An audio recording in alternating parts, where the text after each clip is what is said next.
सेना में इतना भय है कि कोई भी पहाड़ों में जाने के लिए तैयार है, वो बाहर नहीं आ रहा, हमें अंदर नहीं जाने देता। के अंदर तो वही जीतेगा जिनकी संख्या बहुत ज्यादा, और ज्यादा भी कितनी कि मुगलों की सेना 1 लाख, आपके पास सैनिक बचे हैं 22,000। जेठ राणो जी कब है बट उदयपुर, जेठ राणो जी कब है, अभी तक डायलॉग है ये।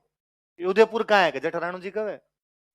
महाराणा प्रताप के बाद अगले राजा कौन बने, अमर सिंह। महाराणा प्रताप से भी बड़े योद्धा है। योद्धा के रूप में देखा जाए तो अमर सिंह की होड़ ही नहीं करे। मेवाड़ में जितने राजा हुए उनमें सिरमौर है अमर सिंह। अमर सिंह ने मुगलों के खिलाफ 17 युद्ध लड़े हैं, सारे जीते हैं, सिंगल के अंदर ही बंदा हारा नहीं, और जो भगा भगा के मारा है वैसे युद्ध किए हुए इसके। ये जगन्नाथ कछवाहा 1608 में वापस लड़ने के लिए आया था, इतने बुरे मार के भगाया था कि भीलवाड़ा के मंडल के अंदर आगे जाके देखो तो मुगलों की छतरियां छतरियां, सबको यहीं रख लिया था, एक को ही नहीं जाने दिया था। इतना भयंकर वाला आदमी हुआ था अमर सिंह। तो अमर सिंह एक खार खाया हुआ बंदा था कि महाराणा प्रताप को कभी कॉन्फिडेंस नहीं था कि मेरा बेटा भी लड़ाई करेगा, इसलिए महाराणा प्रताप हमेशा डाउट करते रहते कि यार मेरे मरने के बाद में मेरा बेटा नहीं लड़ेगा, मेरे मरने के बाद में मुगलों के खिलाफ जो संघर्ष है वो क्या हो जाएगा, समाप्त हो जाएगा। कोई हुआ यूं कि एक बार की अमर सिंह की वाइफ ने अमर सिंह को पूछ लिया कि ये लड़ाई कितने साल चलेगी, जब महाराणा प्रताप जिंदा थे उन दिनों में, कि कितने साल लड़ाई चलेगी, पहाड़ों में आगे बैठे हो, नाम है राणा जी, रहते हो पहाड़ों में, राणा जी महलों में भी तो रहने चाहिए, और हम कितने साल तक यहाँ इन इन पहाड़ों के अंदर बैठे रहेंगे। तो अमर सिंह ने कहा भाई जब तक पिताजी चाहेंगे, पिताजी जो ऑर्डर देंगे वो किया जाएगा। पिताजी ने कहा पहाड़ों में रहो तो पहाड़ों में, पिताजी ने कहा कि उदयपुर चलो तो कहां चलेंगे, उदयपुर, जब तक राणा जी कहेंगे तब तक रहना है अपने को।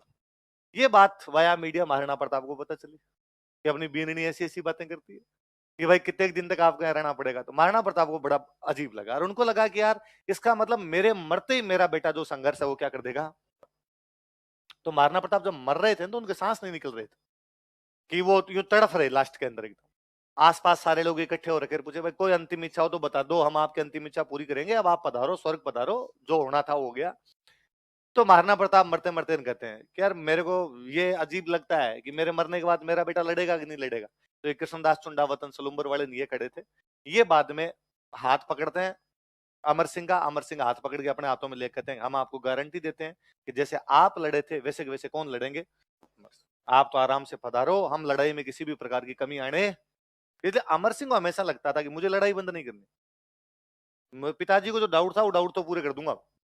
इसलिए वो बंदा खूब ही लड़ा, भयंकर वाले लड़ा, मतलब लाख लाख की फौजी आई है मेवाड़ के अंदर, वो एक बार नहीं घबराया। 1615 आ गया ऐसे करते करते, मुगलों के जितने सेनापति है यहाँ से मार खा खुआ के जाया करते। जहांगीर ने अपने बेटे भेजने शुरू कर दिए। अच्छा और देखो आप, 1597 में महाराणा प्रताप की डेथ होती है, जैसे महाराणा प्रताप की डेथ होती है अकबर वापस सेना भेज देता है। मतलब जब तक महाराणा प्रताप जिंदा रहे 1585 के बाद अकबर ने कोई भी सेना, जबकि 2 साल 85 से 87 के बीच में महाराणा प्रताप सारे कब्जे छुड़वा गए थे, 87 में अपनी राजधानी ले गए थे चावंड। अब 87 के बाद उनकी राजधानी कहां पड़ी है, चावंड। पर अकबर ने कोई भी अटैक उन पर किया। जैसे 97 में प्रताप मरे अकबर के वापस अटैक है, इसका मतलब उस आदमी को भय तो था कि 97 तक उसने कोई अटैक नहीं किया। इस बार अमर सिंह पे अटैक किया, अमर सिंह पे अमर सिंह ने वापस कूट पीट के निकाल दिए। 1605 में अकबर की डेथ हो गई। अकबर की डेथ होने के बाद अगला राजा कौन बन गया, जहांगीर। जहांगीर का तो एक ही सपना है कि मेवाड़ जीतना है, कि बाकी पूरा हिंदुस्तान तो बाप ही जीत गया, ले देके बचा ही क्या अपने पास में। अब एक तो जीते यार, कम से कम बादशाह ये तो बताए कि यार मैं भी कुछ कर सकता हूं, तो मेवाड़ जीत ले। इसलिए जहांगीर ने बेचारे ने खूब जोर लगाया, हमले पे हमले, हमले पे हमले, लेकिन यहाँ पर पार नहीं पड़े। 10 साल हमले किए उसने, 1605 से 1615। फाइनली उसने अपने सबसे योग्य बेटे को इधर भेजा, खुर्रम। खुर्रम यहाँ से जाता मेवाड़, मेवाड़ जाके उसने अपने जो भी सेनापति पहले यहाँ पर आके गए थे, भले वो हार के गए भले वो जीत के गए, उनको इकट्ठा किया। और इकट्ठा कर बताओ तो सही लफड़ा क्या है, क्यों नहीं पकड़ में आ रहे यार। कितनी सेना है मेवाड़ वालों की, इतने सालों में मरमुरा गए, 1527 में लगे थे लगातार लड़ने के लिए। मेवाड़ मेवाड़ की सेना, अपने पूरे हिंदुस्तान के फौजी इकट्ठे होते हैं अपने पास में, फिर भी इनसे जीत क्यों नहीं पा रहे। तो जो भी सेनापति थे उन्होंने कहा कि सर पार नहीं पड़ रही, पहाड़ों के अपने तो रास्ते ही नहीं जानते ढंग से, अंदर जाके जैसे इनसे लड़ते हैं अपने को मार देते हैं। कैसे मार देते हैं, तुम जब जाते हो तो तुम्हें इससे पता चलता है कि वहां बैठा हुआ अमर सिंह, कि हाँ हमें कई बार सूचना मिलती है अमर सिंह वहां बैठा है, फिर तुम क्या करते हो कि हम उस लोकेशन पे जाते हैं। फिर क्या होता है कि जब लोकेशन पर पहुंचते हैं तब तक अमर सिंह लोकेशन चेंज हो जाती है, और वो कहीं बीच में से आके हम पे हमला करता है। तो उसको कौन बताता है कि तुम आ रहे हो, कि जनता। जनता कैसे बताती है कि जिस भी गांव से निकलते हैं उस गांव से अगले गांव वाले, अगले गांव वाले, अगले गांव वाले, फटाफट अमर सिंह पास मैसेज जाता है कि मुगल इस रास्ते से आ रहे हैं। वो दूसरा रास्ता लेके हम पर आक्रमण करता है, हमारी सेना मार देता है। सेना में इतना भय है कि कोई भी पहाड़ों में जाने के लिए तैयार है, वो बाहर नहीं आ रहा, हमें अंदर नहीं जाने देता। तो अंदर उनके रोटी पानी की व्यवस्था की जनता जनता भेज रही है चारों तरफ से, उनके तो रास्ते खोल रखे हैं। ये भील अपने, यदि सेना कहीं से खाना पीना लेके आ रही होती तो भील तीर मार के उनका खाना पीना छीन लेते। हमारे वाला खाना इनके पास जा रहा है तो अपनी हालत रहती है खराब, इनका खाना पीना आराम से मिल रहा है, अपने मैदान में बैठे हैं तो भी खाना पीना नहीं मिल रहा। तो जनता जो खेतों के अंदर इन खेती करती है वहां से लेके जाओगी, कोई देने के लिए तैयार नहीं। राजी मत जनता देने के लिए तैयार नहीं होती। ज्यादातर जनता इनकी पहाड़ों के अंदर ही बैठी है। खेती वाले टाइम थोड़े बहुत बाहर आते हैं, उस टाइम भी यदि हम इनसे कुछ लेने के लिए जाते हैं तो हमें मारपीट के भगा दिया जाता है, उनकी सेना आके हम पर हमला कर जाती है। तो खुर्रम ने कहा इसका मतलब सिंपल सा मीनिंग है कि आपकी लड़ाई राजा से नहीं है, आपकी लड़ाई किससे है? तो भी राजा पे क्यों हमला करना, इस पर हमला जनता भी कर लो। कैसे? तो अपने तो गांव में जाओ, महिलाओं को अलग पुरुषों को अलग, पुरुषों को सबको मार दो, महिलाओं को दिल्ली ले जाके बेच दो, खेत जीते भी उनके आग लगा दो, घरों के सबके आग लगा दो। देखते हैं कितने गांव के अंदर जनता विरोध करती है। अब गांव में घुसे, पुरुषों को मार दिया, महिलाओं के सबके बलात्कार करके फेंक दी गई, मार दी गई, या महिलाओं को दिल्ली ले जाके बेच दिया, बच्चों को दिल्ली ले जाके बेच दिया। 3-4 गांव के अंदर जब हुआ, जनता त्रहिमाम त्रहिमाम कर गई।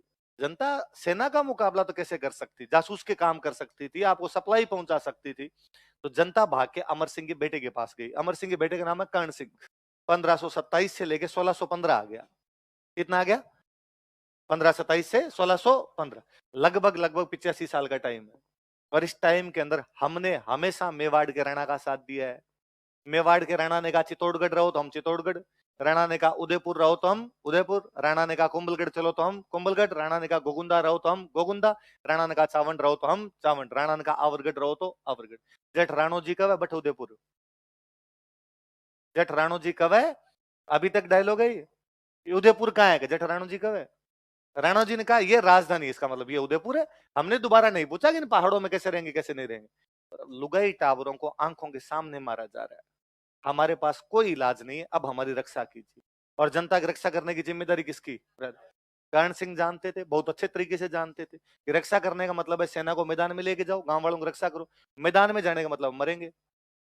मैदान के अंदर तो वही जीतेगा जिनकी संख्या बहुत ज्यादा, और ज्यादा भी कितनी कि मुगलों की सेना 1 लाख, आपके पास सैनिक बचे हैं 22,000, आपके पास सैनिक बचे 7,000 8,000, इतने इतने सैनिक अलग अलग मोर्चों पे सैनिक पड़े हैं आपके।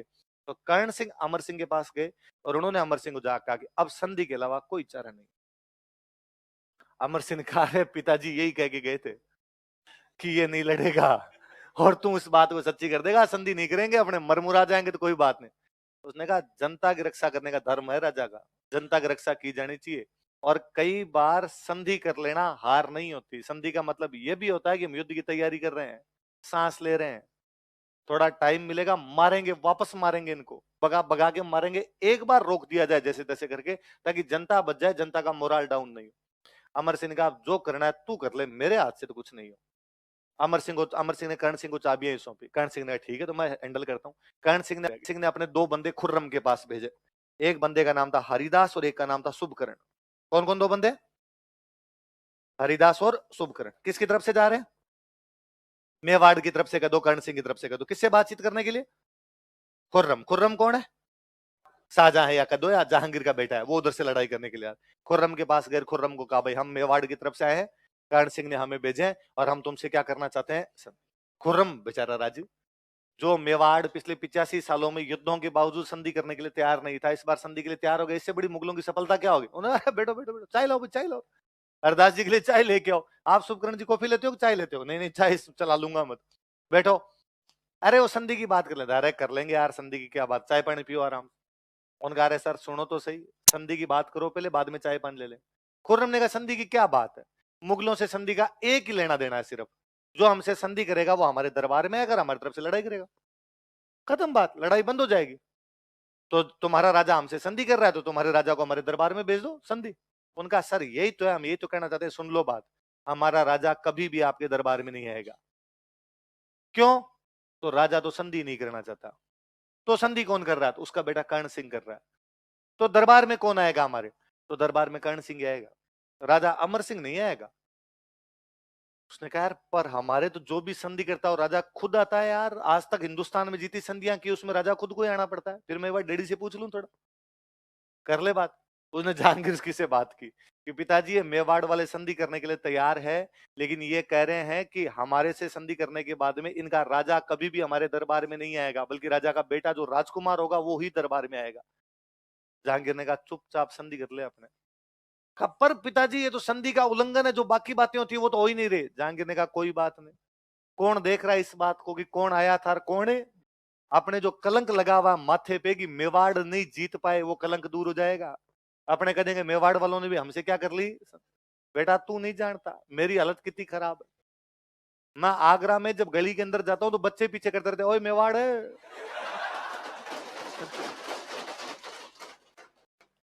मेरे को सपने आते हैं रात को इन मेवाड़ वालों के। तुम जाते हो, मुझे डर लगता है इस बार ये मरा, इस बार ये मरा। तू संधि कर अपने फटाफट। इसलिए 5 फरवरी 1615 को संधि होती। कब होती संधि? 5 फरवरी 1615। किस किस के बीच में? जहांगीर और अमर सिंह। राजा तो अमर सिंह है, भले खुर्रम कर रहा है, पर उधर राजा कौन है? जहांगीर। इधर भले कर्ण सिंह कर रहा है, पर राजा कौन है? तो राजाओं के टाइम में संधि हुई। उधर मुगल बादशाह कौन है? जहांगीर। इधर कौन है आपका? जो भी दरबार में जाता था भाई, जो भी संधि करता था, मुगल सिंपल 2 बातें कहते हैं। ये तो तुम हमसे संधि कर लो तो तुम्हारे राजा को दरबार में भेज दो, और तुम्हें हमारी तरफ से लड़ने के लिए जाना पड़ेगा। मैंने बताया था देखो, सुरजन अकबर से संधि करता है तो कहता है मैं तेरे से लड़ने के लिए कहीं भी चला जाऊंगा, लेकिन अटक नदी को पार। इधर भी कहा गया भाई मेवाड़ वाले मुगलों की तरफ से लड़ने के लिए जाएंगे। कितने सैनिक लड़ने के लिए जाएंगे? 1000। कितने सैनिक? जब भी मुगलों की जरूरत पड़ेगी तो मेवाड़ वालों को कितने सैनिक भेजने पड़ेंगे? 1000। पर मेवाड़ वालों ने कभी नहीं दिए, सिंगल टाइम नहीं भेजे। उल्टे कई बार तो मुगलों के खिलाफ भेजे।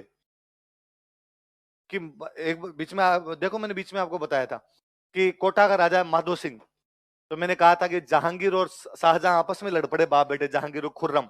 तो खुर्रम को पकड़ने के लिए रतन सिंह को भेजा गया, बूंदी वाला रतन सिंह उसको पकड़ लेता है, और रतन सिंह पकड़ लेता है। बाद में माधो सिंह और हरि सिंह उनको लगाया था। बातें बताई थी मैंने आप। अब जहांगीर मुगल बादशाह, उसका बेटा उसके खिलाफ बागी हो गया, खुर्रम उसके खिलाफ क्या हो गया? बागी। मेवाड़ वालों को सहायता किसको देनी चाहिए? जहांगीर को या खुर्रम को? भाई मुगल बादशाह के साथ संधि है, बादशाह कौन है? जहांगीर। तो सेना किसकी सहायता के लिए जानी थी? मेवाड़ वालों ने सहायता दी खुर्रम को। खुर्रम का मार तेरे बाप को, जैसे मार सकता है मार, तेरे को राजा बनाएंगे। तो मेवाड़ वाले तो कई बार उल्टे उनके खिलाफ और चले गए, और जहांगीर ने कभी नहीं कहा कि सेना भेजो। मुगलों ने जैसे तैसे करके लिपापोती की कि यार ये नाम हो जाए ऐसा कि हमने संधि कर ली, बाकी जो है वो चलने दो। क्योंकि वो भी इस बात को जानते थे कि जबरदस्ती की तो ये कहेंगे संधि नहीं, युद्ध करेंगे, कौन लड़े। जहांगीर का बेचारे का सीधा था कि शाम को पैक मिल जाए, फालतू की लड़ाई झगड़े में अपने पड़ना नहीं। देखो, अच्छा संधि का मतलब दोस्त हो गए। चित्तौड़ का किला 1568 में अकबर कब्जे पे कर गया था, इनका हमें वापस दो, हमारा किला है। तो कहा वापस दे देंगे, लेकिन तुम उसकी मरम्मत नहीं करवा सकते। क्या नहीं करवा सकते? लिख लो। फिर क्या, देखो मैंने एक आपको बात बताई थी कि जब भी लंबी लड़ाइयां चलती थी ना, और जब संधियां होती, शादी ब्याह करते। जोधार कुंभा में आवड़ बावड़ की संधि हुई, तो जोधा की बेटी श्रृंगार कंवर की शादी कुंभा के बेटे रायमल के साथ कर दी गई। पढ़ा था हमने। इस बार मेवाड़ वालों का इसमें लिखो शादी ब्याह नहीं होंगे। मुगलों ने कहा किसने क्या करना है? नहीं नहीं लिखो, फिर भी कोई डाउट रहे तुम्हारे मन में लिखो। वैवाहिक संबंध स्थापित नहीं। तो चित्तौड़ का किला मेवाड़ को वापस कब दे दिया गया? 1615। कब दे दिया गया? 1615। मतलब लड़ाई वड़ाई क्या हो गई? समाप्त। तो 1615 तक राजधानी थी चावंड। जैसे लड़ाई खत्म हुई, राजधानी आ गई थी उदयपुर। कहाँ गई? क्योंकि उदय सिंह जी के टाइम में उदयपुर राजधानी लाने की तैयारी हो गई थी, लेकिन बीच में हमला हो गया, इसलिए राजधानी को उदयपुर ला ढंग से नहीं पाए। लेकिन अब कहा अपने राजधानी कहाँ लेके चलते हैं? उदयपुर। तो राजधानी उदयपुर कब आ गई? 1615। पहले कहाँ थी? चावंड। चावंड राजधानी गई है 1587। कब गई है? मैंने बताया 1585 में अकबर के हमले बंद हुए, 2 साल में वापस मेवाड़ जीता, राजधानी कहाँ लेके? चावंड। अब बताओ 1587 से 1615 तक चावंड कितने साल राजधानी रही? 28। कितने साल राजधानी रही? तो चावंड लगभग कितने साल तक इनकी राजधानी रही थी? 28। याद रह जाएगी बात है। 1615 के बाद राजधानी कहाँ जाती है इनकी? उदयपुर। कहाँ जाती है? अभी पढ़ेंगे। जहांगीर बड़ा राजी होता है। जहांगीर का मेरे पास में एकदम राइट राइट में यहाँ पे बिठाओ भाई, युवराज को मेरे पास में लेके एकदम अपने पास में बिठाए, उसे 5000 का मनसबदार बनाया। कितने का मनसबदार बनाया? आप लिखो, फिर मैं समझाता हूँ। देख लो, जहांगीर ने इसे 5000 का मनसबदार बनाया। 5000 का मनसबदार बनाया। सुनना, देखो एक शब्द लिखा है मैंने, मनसबदार। क्या लिखा है? अब दार हटाइए, आगे वाला पढ़िए केवल। क्या है? मनसब। क्या है? मनसब का मतलब होता है पद। क्या होता है? या इंग्लिश में को तो पोस्ट। पद, पोस्ट, मनसब, इनका मतलब एक ही होता है। आई बात सुन, जैसे मैं सिंपल भाषा में आज की लैंग्वेज में समझाऊं। मैं आपके सामने अभी 4 आदमी लेके आऊं, मैं कहूं ये मेरे 4 दोस्त हैं, इनमें से एक फर्स्ट ग्रेड है, एक सेकंड ग्रेड है, एक थर्ड ग्रेड है, एक फोर्थ ग्रेड है। मैंने 4। आप इससे ये बता सकते हो क्या इनकी क्या क्या नौकरी है? कैसे बता सकते हो? कुछ ही नहीं बता सकते। फर्स्ट ग्रेड वाला हो सकता है आरएस हो, फर्स्ट ग्रेड वाला हो सकता है लेक्चरर हो, फर्स्ट ग्रेड वाला हो सकता है मेडिकल ऑफिसर हो, है ना। मैं कहता हूँ सेकंड ग्रेड हो सकता है टीचर हो सकता है यूडीसी हो। नहीं बता सकते नौकरी क्या। आप ये भी नहीं बता सकते इनकी तनख्वाह कितनी है। अलग अलग पे ग्रेड होते हैं, अलग अलग नौकरियों के अंदर उनका पे ग्रेड अलग हो सकता है। तो आप क्या बता सकते हो उन चारों से, उनकी औकात क्या बता सकते हैं? आप कहते हैं फर्स्ट ग्रेड वाला बड़ा अधिकारी है, सेकंड ग्रेड वाला उससे थोड़ा छोटा है, थर्ड ग्रेड वाला छोटा है, फोर्थ ग्रेड वाला उससे छोटा, ये तो बता ही सकते हो। आप ये भी नहीं बता सकते इनकी पोस्टिंग कहाँ का है, कुछ ही नहीं बता सकते, पर आपको ये पता चल जाएगा इनके ग्रेडिंग में ऊपर कौन है नीचे कौन है, ये तो पता चला बस। मुगलों के दरबार में जो कोई बंदा जाता मुगल उसको ग्रेड दिया करते, वो ग्रेड होती 10 से 10,000 के बीच। किससे किसके बीच होती? उस ग्रेड को बोलते मनसब। क्या बोलते? 10 का मनसब, 100 का मनसब, 500 का मनसब, 700 का मनसब, 1000 का मनसब, 5000 का मनसब, 2000 का मनसब, 3000 का मनसब, ऐसे मनसब मिलते है। बात समझ? अब यदि किसी आदमी को मनसब मिला 2000 का, एक को मिला 3500 का, एक को मिला 5000 का, आपको ये थोड़ी पता है रक्षा मंत्री कौन है, विदेश मंत्री कौन है, आपको ये भी नहीं पता इनको सैलरी कितनी मिलती होगी, पर आपको ये पता है ये 2000 वाला थोड़ा कम है, 3500 वाला ज्यादा है, और 5000 वाला। तो मुगलों के दरबार में औकात बताने वाले जो पद हुआ करते उस पद को क्या बोला करते? मनसब। जिसको ये मनसब मिलेगा वो क्या कहलाएगा? दार का तो मतलब था स्वामी। दार का मतलब क्या था? तहसील का स्वामी, तहसीलदार, सूबे का स्वामी, ठेके का स्वामी, जमीन का स्वामी, मनसब का स्वामी। बात समझो, तो मनसब, मनसब का मतलब क्या होता है? पद। क्या होता है? अब मान लो ये है, मैं कहूं अब मुगलों के कहां से कहां तक मारते हैं मनसब? 10 से लेके 10,000। पर 5000 से ऊपर की मनसब केवल मुगलों के राजकुमारों को मिलेगी, जो राजा के बेटे होंगे। जहांगीर है, जहांगीर के बेटों को आपने कहेगा तू 6000 का, तू 7000 का, तू 8000 का, तू 9000 का। बाकी जो राजा उनके हाईएस्ट पोस्टिंग कोई होगी तो वो कितनी होगी? और 5000 ही बुढ़ापे में देंगे। मरता मरता आदमी होगा तब 5000 का बनेगा। पहले मान लो किसी को लगाते 2000 की पोस्टिंग देते कि तू 2000 का मनसबदार है, फिर किसी युद्ध में बेचारा जीत के आता, मुगल कहते प्रमोशन, तू भाई साहब 3000। फिर और कोई युद्ध में जीत के आया तो कहा प्रमोशन, तू कितने का हो गया? 4000। इतने मरमुरा जाता, या तो भगवान मौत दे देता या किसी लड़ाई में काम आ जाता। तो 5000 के मनसब तक तो लोग पहुंचते ही नहीं थे, लेकिन जहांगीर ने मेवाड़ वालों को जाते ही 5000 का मनसब दिया है। जाते कितने का दिया? फिर क्या मनसब ये भी बताता कौन कहां बैठेगा। आगे बैठेंगे, फिर उससे पीछे, अब मान लो 5000 वाले आगे, फिर 4000 वाले, फिर 3000 वाले, फिर 2000 वाले, 1000 वाले, 500 वाले, 300 वाले, 200 वाले, फिर लास्ट वाले तो खड़े रहते होंगे। कईयों को दरबार के बाहर खड़ा रहना पड़ता होगा, तो ये भी पता चल रहा है ना आपका स्टेटस क्या होगा। तो जहांगीर ने अमर सिंह को, सॉरी कर्ण सिंह को जाते कितने का मनसबदार बनाया? इसका मतलब जहांगीर उस बात की वैल्यू समझता है।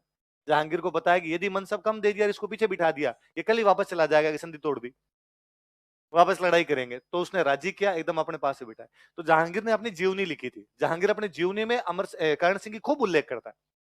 और कर्ण सिंह जब पहली बार मेरे दरबार में आया तो मैं उसको खुद जाके लेके आया, और मैंने अपने राइट हैंड में बिठाया उसको एकदम। तो राइट हैंड आपने कहते किसी भी ये उसका राइट हैंड है, इसका मतलब कहना तू मेरा कितना खास आदमी है। और मैंने उसको कितने का मनसब दिया?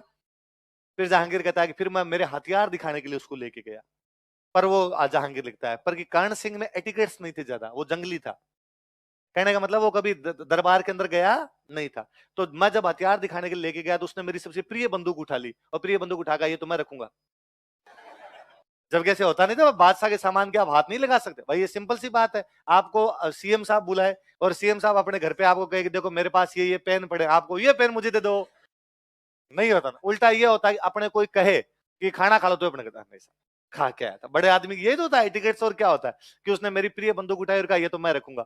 जहांगीर कहता मुझे बड़ा अजीब लगा लेकिन मैंने उसको बंदूक दे दी। तो जहांगीर खूब लिखता है, जहांगीर लिखता है कि वो शिकारी बहुत अच्छा था। हम जब भी शिकार करने के लिए जाते तो मैं हमेशा युवराज को मेरे साथ रखता था। ऐसा कभी नहीं हुआ कि युवराज ने गोली चलाई और शिकार मरा नहीं। उसका निशाना हमेशा अचूक बैठता था। जंगल के अंदर अभ्यास कर करके बहुत अच्छा शिकारी बन गया था। एक दिन हम दोनों शिकार करने के लिए गए हुए थे और उसके पता नहीं क्या मन में आई, उसने कहा कि बादशाह आज पहला निशाना तुम लगाओ। और मैं डर गया क्योंकि मुझे इतना अच्छा निशाना लगाना नहीं आता, और मुझे लगा कि आज मेरी युवराज के सामने बेइज्जती हो जाएगी। पर मैंने अल्लाह ताला को याद किया, आंखें बंद करके मैंने गोली चलाई। हवा का बहाव उसी तरफ था, अल्लाह ताला ने मेरी सुनी और शिकार की गोली लग गई। और युवराज के सामने मेरी बेइज्जती होते होते रह गई। तो खूब जिक्र भी करता है कि बुलाया था मैंने, कर्ण सिंह को मेरे दरबार में बुलाया था, मेरे पास रखा था। अच्छा, वो कर्ण सिंह और राजी करता है। कर्ण सिंह के और कर्ण सिंह के पिताजी कौन है? अमर सिंह। इन दोनों की मूर्तियां आगरा के किले के पास लगवा देता है। ये दोनों दोस्त है मेरे बाप बेटे, इनकी मूर्तियां लगाई। जैसे अकबर ने किसके लगवाई? जयमल बत्ता। जहांगीर किसके लगवा देता है? अमर सिंह और कर्ण सिंह। बाद में औरंगजेब, उसने सारी तोड़ी। इसी दौरान जब ये संधि वंदी हो गई थी, कर्ण सिंह इनके दरबार में आया हुआ था। जहांगीर के दरबार में एक अंग्रेज आया हुआ है। उस अंग्रेज का नाम है टॉमस रो। कौन है? एक इंग्लिश एम्बेसडर है, जहांगीर से ट्रेड की बात करने आया। टैक्स में छूट चाहिए अंग्रेजों को, अंग्रेज आ गए थे अजमेर। अजमेर में जहांगीर रुका हुआ है और अजमेर में उससे मिलने के लिए एक अंग्रेज आया, उसका नाम क्या है? अच्छा, अंग्रेज जहां भी जाते थे ना, चीजों को बहुत बारीक से वो देखते कि यार क्या चल रहा है क्या नहीं चल रहा है। तो टॉमस रो यहाँ पे देखता है कि जहांगीर के सबसे राइट में एक बंदा आके बैठता है, जहांगीर उसके साथ आता है, उसके साथ बाहर जाता है, उससे बातचीत करता रहता है, उसके साथ शिकार खेल के आता है। तो उसको लगा ये बहुत खास आदमी। तो उसने बाकियों से पूछा, दरबारियों से, ये कौन है जो सबसे राइट में बैठता है? तो दरबारियों ने कहा, साहब ये मेवाड़ के राजकुमार है, युवराज करण सिंह। यार ये जहांगीर के इतना खास कैसे? कहता कई साल हमारी लड़ाई चली थी, नए नए दोस्त बने हैं, तो नई नई दोस्ती होती तो प्रगाढ़ता ज्यादा होती है। तो टॉमस रोन को कहता है, अच्छा मतलब कई साल लड़ाई चली, फिर आपने इनको भयंकर हराया होगा, हरा के इन पे कब्जा कर लिया होगा तो दोस्त बन गए। तो उनका चुप धीरे, हारे तो हम ही थे, मुश्किल से पटा पुटू की कैसे न कैसे करके संधि के, इसलिए राजी मते रखना पड़ता है, वरना ये वापस भाग जाएंगे, लड़ाई करेंगे। तो टॉमस रो अपनी बुक में लिखता है कि मुगल बादशाह ने मेवाड़ के राणा को बुद्धि से अधीन किया था, बल से नहीं। किसे अधीन किया था? बुद्धि से अपने अंडर के अंदर ले गए थे, बल मतलब ताकत का प्रयोग ही नहीं किया। किसने कहा ऐसा? कर्ण सिंह के हाथ में आ गया था शासन, तो जीवता तो है ना, मारे थोड़ी यार। हा?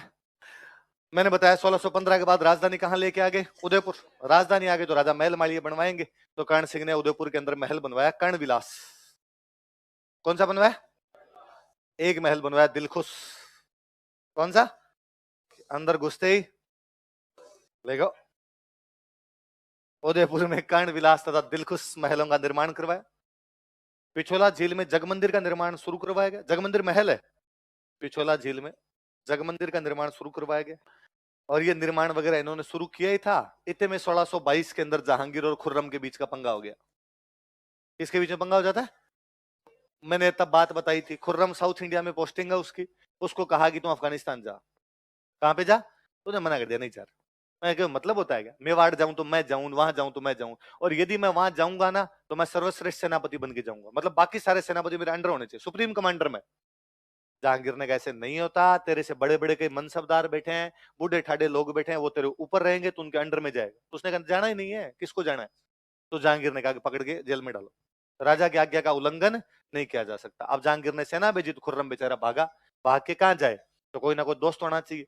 तो खुर्रम, कर्ण सिंह खुर्रम के बीच संधि हुई है, तब से दोनों कर्ण सिंह और खुर्रम अच्छे दोस्त थे। तो खुर्रम जब उधर से भागा तो उसने कर्ण सिंह को मैसेज किया कि भाई कर्ण सिंह, डैडी ने घर से भगा दिया, पीछे फौज और है, किधर जाऊं?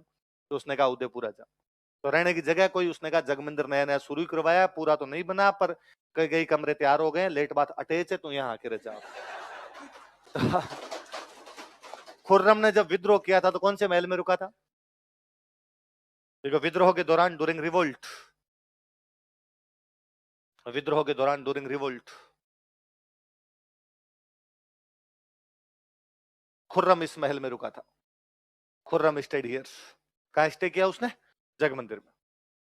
खुर्रम इस महल में रुका था, खुर्रम स्टेड हियर।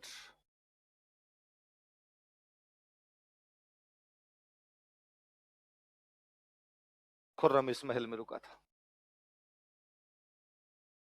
तो यहाँ तो ये जगमंदिर आप देखना कभी, पिछोला झील के अंदर जगमंदिर एकदम व्हाइट पत्थर का है, प्योर व्हाइट व्हाइट पत्थर का है। रात को जब चांद की चांदनी पड़ती है तो बहुत सुंदर दिखता है। खुर्रम जब यहाँ रहा तो उसको बहुत अच्छा लगा, और उसको लगा कि यार ये व्हाइट पत्थर का जो चांद की रोशनी में जो अलग ही एक इंप्रेशन पड़ता है, इसलिए खुर्रम जब बादशाह बना तो उसने ताजमहल ऐसा ही बनवाया। तो ताजमहल का इंस्पिरेशन यदि खुर्रम को कहीं से मिल रहा है तो कहां से मिल रहा था? कई दिन यहाँ रहा, फिर खुर्रम ने कहा भाई यहाँ बैठे बैठे तो क्या पार पड़ेगी, लड़ाई झगड़े करने ही पड़ेंगे, तो खुर्रम यहाँ से आगे जाता है। तो मेवाड़ वाले खुर्रम के साथ सेना भेजते हैं। 1000 सैनिक देने थे, तो 1000 सैनिक किसके साथ भेजे? और 1000 ही नहीं, ज्यादा ही भेजे। खुर्रम ने कहा लड़, तेरे बाप से लड़, कोई बात नहीं। उधर जहांगीर कहे कि भाई तुम मुगल बादशाह को दोगे, उनका अगला बादशाह यही है, बादशाह को देनी है, कोई से बादशाह को दे के आए।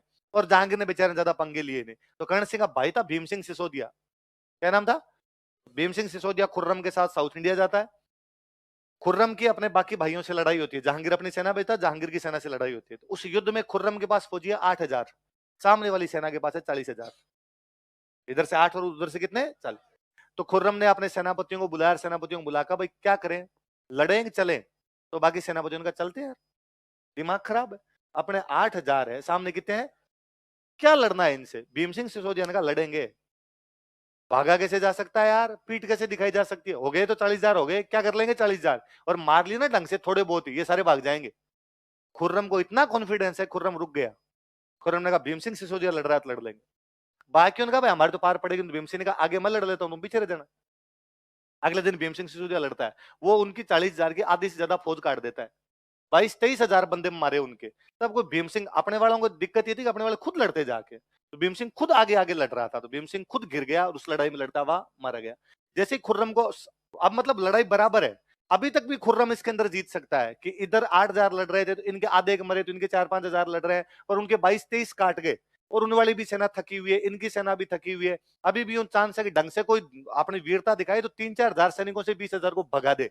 पर खुर्रम पीछे बैठा है, उसको समाचार मिला कि भीम सिंह सिसोदिया आगे लड़ता हुआ मारा गया। खुर्रम ने अपनी सेना को चप्पलें हाथ में लो, अब नहीं लड़ना आपने। तो क्या टेरर रहा होगा उस बंदे का, कि क्या गजब का लड़ा होगा इस क्षेत्र के अंदर, कि उसने बाकियों को भागने के लिए मजबूर कर दिया था। उसने कहा नहीं, तो वो लड़ता हुआ मारा गया, तो खुर्रम ने कहा अपने भाग जाएंगे। तो खुर्रम यहाँ रुका, फिर यहाँ से बेचारा भाग गया था वो। तो खुर्रम के बाद दिन वापस काम किए, बाद में वो मुगल बादशाह बनता है। मुगल बादशाह बनता है तो इनके साथ ठीक ही थे शुरू से रिलेशन।